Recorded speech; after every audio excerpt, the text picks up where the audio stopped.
Since I'm back in America, I'm so sorry. okay, but there's nothing I love more than air conditioning and a Dunkin's refresher. Oh my God. One, because there's so much ice, and we need ice to live.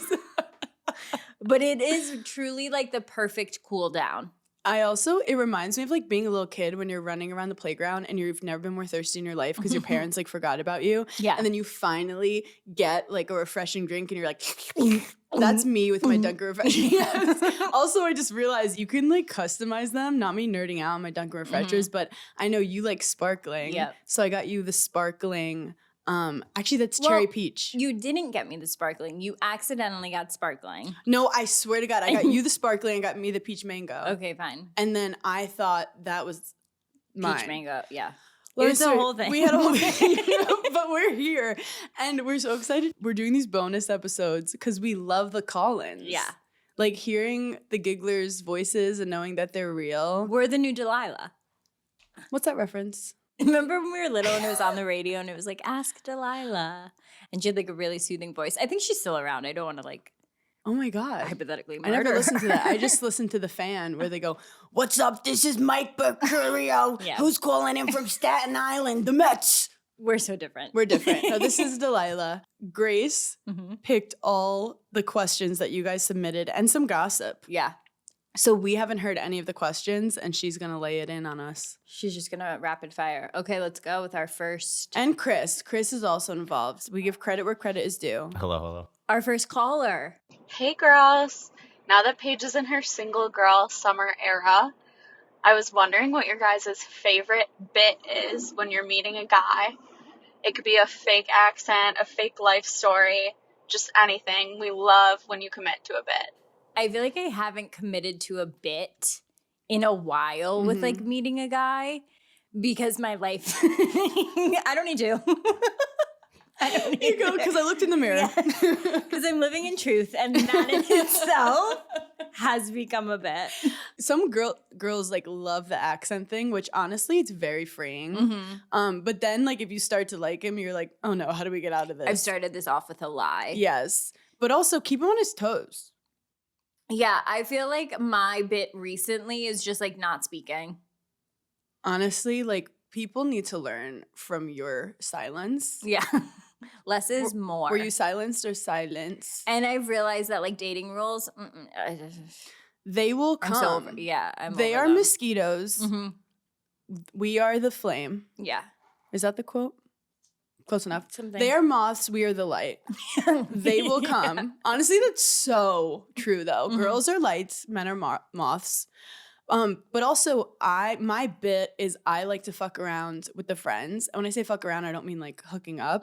It's more like it's easier for me to joke around with someone who I'm not physically attracted to. Yeah. So I'm joking. I'm getting callbacks. So if she's talking to you and she's laughing, she thinks you're hideous.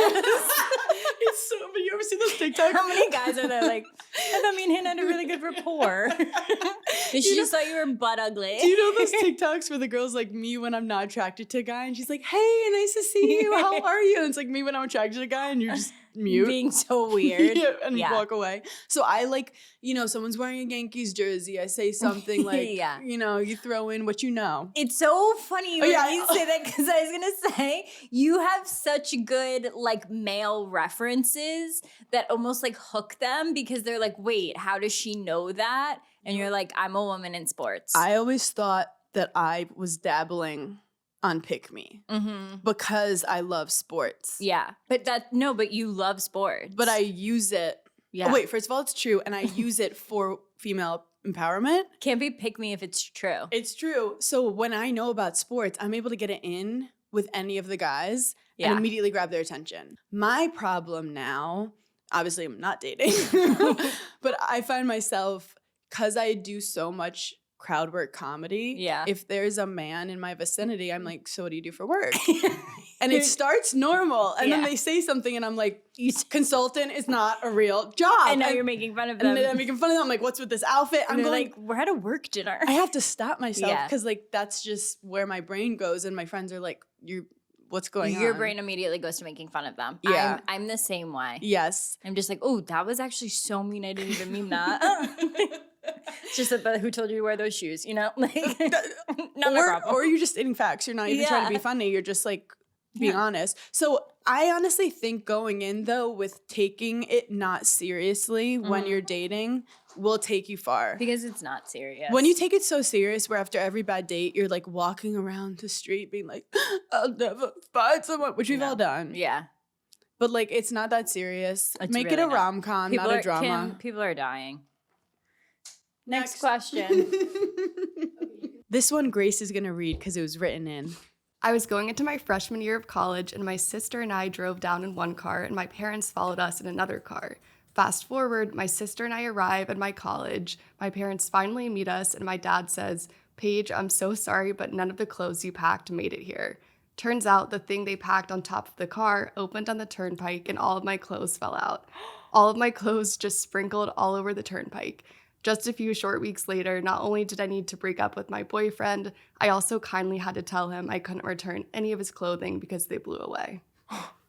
Are you okay? No. Are you okay? No. She's like shaking. No, that I could cry. That would bring me to I'd have to be committed. Well, first I'd double homicide my mom and my dad. They'll go together. They'll be fine. Because there's no self-awareness whatsoever in that car. No not a rear view mirror check at all. I'm more concerned that the dad doesn't know how to drive. You didn't one time check your mirrors and see that something was blowing off the roof of your car. Greg taught me that. Check your mirrors. Also, God forbid a sundress hits the car behind you. They can't see. It's the whole turnpike explodes. It's like, what?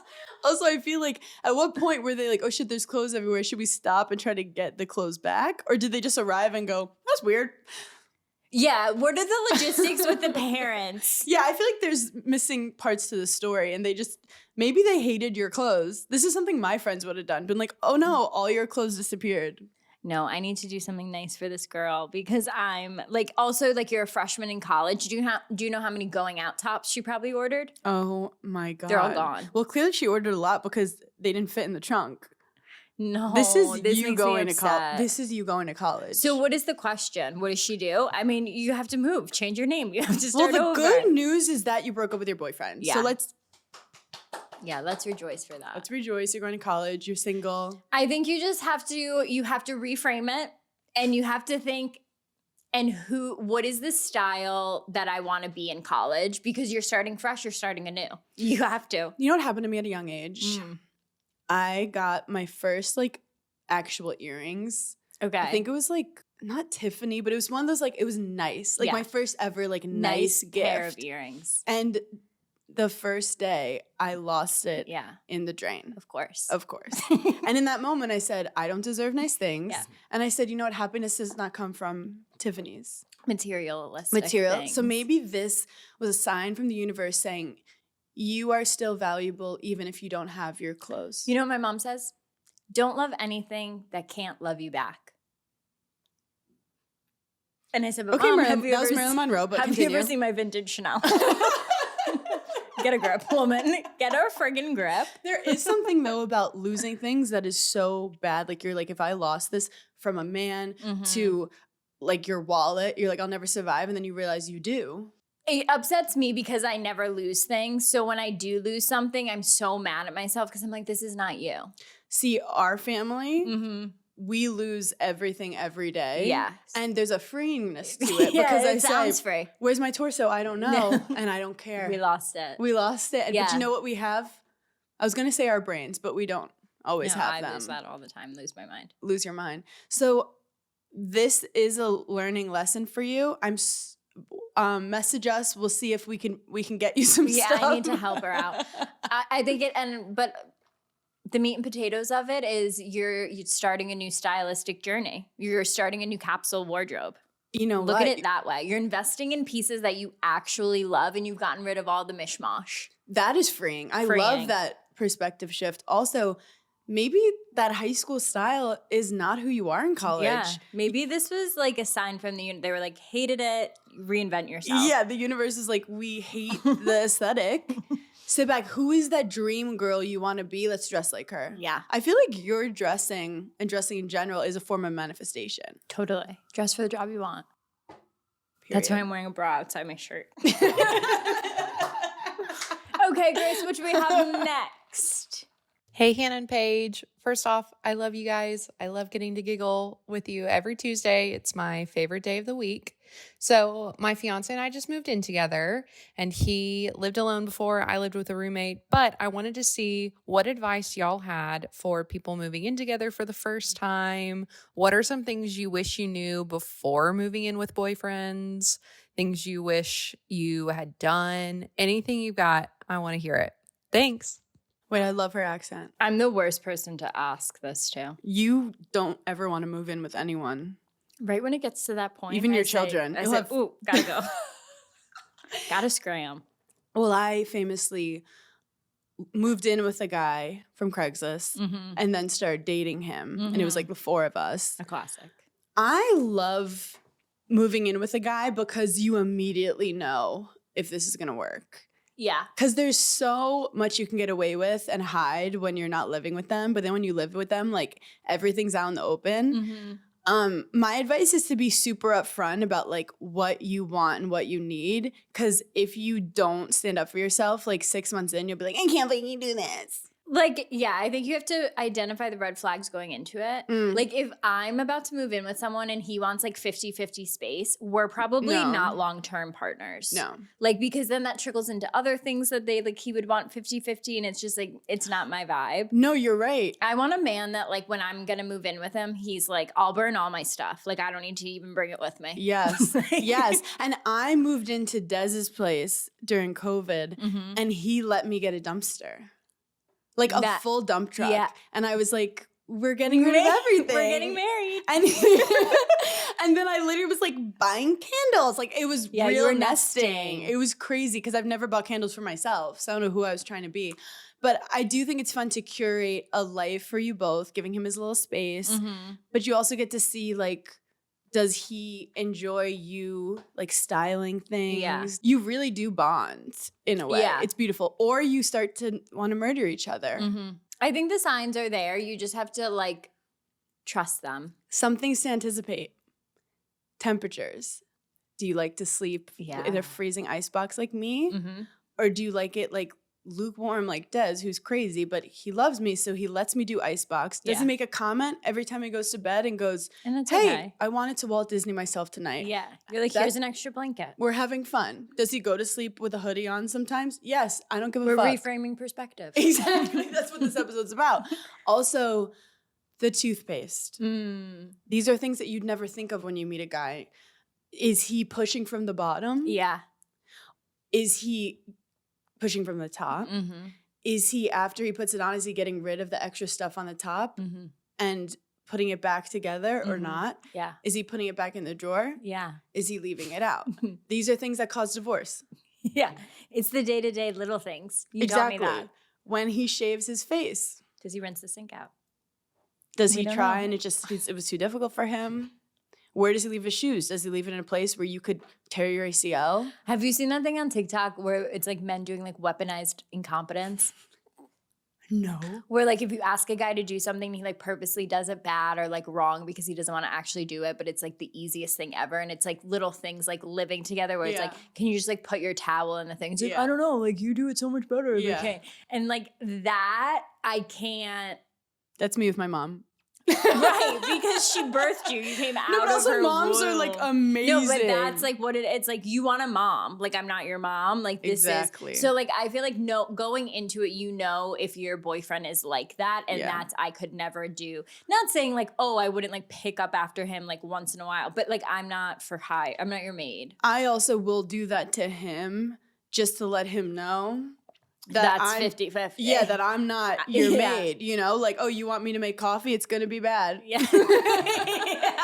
But what's funny is I'm pretty bad with, like, making the bed nice. Yeah. Like, I just convinced myself, like, I can't do it. But then my friends were visiting last weekend, and I need to make the bed. And all of a sudden, you were Martha Stewart. I took, like, 20 minutes making this bed, and I was, like, smoothing out every single... You're all of a sudden, like, in the Navy. And you're like... He was like, you've never... Yeah. You're like, I could bounce a quarter off this thing.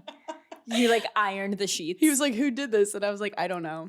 A fairy. Yeah. But don't look for me to do it again. Oh, side note. I got green tea in mine, in my Dunkin' Refresher. Okay. You can get green tea as an option. You could get lemonade. You could get sparkling.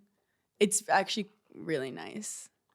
And I really am into the peach mango right now. Yeah. I also got less concentrate because I don't always like it too sweet. And Paige is the peach cherry with sparkling. Keep sending us your stories at gigglysummer.com. And if we read yours, you might win our favorite Dunkin' goodies. Thank you to Dunkin' for keeping us cool. And I love these bonus chats. I love it. Anything to yap more? I'm 27 and living in Boston now. This summer is my 10-year high school reunion. The idea of going makes me want to throw up, but my best friend is going and I'll already be home visiting my parents that weekend, so I'm out of excuses. Do I go? Do I lean in? Or do I stay far, far away and let the past stay in 2015 where it belongs? You love a reunion. Okay, but I actually haven't been to one yet. Why? Because my 10-year was COVID. Oh. Which I wasn't actually going to even go to my 10-year because I was like, I'm not where I want to be yet. I'm not where I need to be yet. So I was going to go. My 15 is this year. Yeah. I actually don't even know if they planned anything for it, but I will go. In your gut, you know. Like, if your gut is saying don't go, I wouldn't go. And if your gut is like, like, what's the worst that can happen? Then I would say go. Also, like, everyone feels the exact same way. So everyone's true. thinking the exact same thing you are. Everyone's just worried about themselves. Yes. It also, there's so many variables to this. Some people had like really horrible high school experiences. If it's going to bring all that back, don't go. Or is it a little exposure therapy to see people that like you thought they were better than you and now, you know, they hate their children. Right. And they are in a multi-level marketing schemes. Yeah. So it could be fun. And also like it's just not that big a deal because you're not going to see them for like another 5 years. And also remember, you can leave. Like you could literally walk in and be in there for a second, get through like the bouncer at the bar and turn around and leave. My thing is like if you're single, I have like a rom-com in my head of you like seeing a guy that was like nerdy in high school and now he's like took his glasses off and now he has a jawline and you're like, wait, I've loved you this whole time. And he's like, you were nice to me when everyone else was mean to me. I just wrote a whole fucking movie there. Okay, let's call Matthew McConaughey because that sounds amazing. See, I love that. Oh yeah, because in the 90s, it was always the girls that were like nerdy and then got hot from taking off their glasses. I think we should reverse it. And it's like she was pretty while having glasses on. But anyway, honestly, we glasses digress. Don't make you ugly. Let's stop shaming people with glasses. Now it's cool. Yeah. Now Paige and I wear glasses all the time for press appearances that we have to get respect in. I went to like a sketchy New York City high school who like there's like a Facebook page somewhere that occasionally they're like, hey, we're all getting together in this loft somewhere. And I'm like, it's so New York City. I know. Like they'll be like, oh yeah, someone's garage is open and one of the guys is going to be like DJing. Ours is always at a bar with a like name Saloon in it, you know? Oh my God. So I think trust your gut. Trust your gut. And if you don't go, it's not a big deal. Not a big deal at all. We love not going to things. Yeah. And we've never missed out on anything. No, and I've never had FOMO. Never. Thank you, Duncan, for fueling all this chaos. What great questions and keeping us refreshed because it's hot out today. Don't forget to share all your summer fun with us at gigglysummer.com. And you have a chance to win some really cute Duncan Giggly merch.